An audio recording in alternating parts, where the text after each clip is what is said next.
Sama madum, bek dipikir wadronya ulungnya bakti pak lu kontrak dokter. Sama. Dokter, perawat tidak ada yang hebat di rumah sakit SAS. Dan saya ingatkan jangan ada yang berkompet secara internal.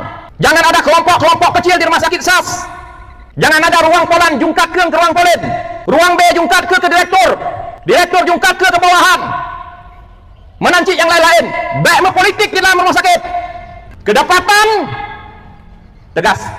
Dan bek nalung dengar orang yang irawat nyohanan layani dengan baik, baik dari level dokter di IGD yang piket sampai dengan pelayanan di ruangan, baik dokter umum maupun dokter spesialis.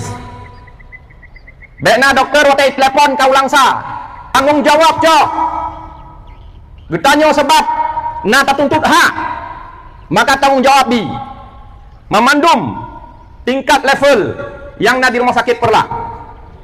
Menyadari long selaku bupati tidak ada persoalan pilih kasih sinyo hana. Yang dia kerja punya kualitas, punya kapasitas, Anda duduk. Oh hebat Anda, silakan berkarir dengan baik. IGD kita mau urang royo, urang melinggai, hana tangani ba IGD. Perlu impus, perlu oksigen, perlu perawanan cepat, perlu apa dengan cepat. Maka harus tanggung jawab. Yang bertugas di ambulan, telepon ho ambulan, kamate ambulan, karelah ambulan, so yang mat tanggung jawab. Ambulan hana layak jalan, ambulan kita datangkan yang lain. Kita ingin berbuat kepada masyarakat.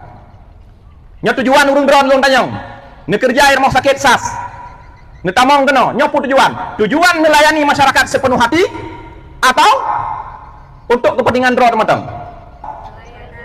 Untuk kepentingan masyarakat melayani dengan sepenuh hati.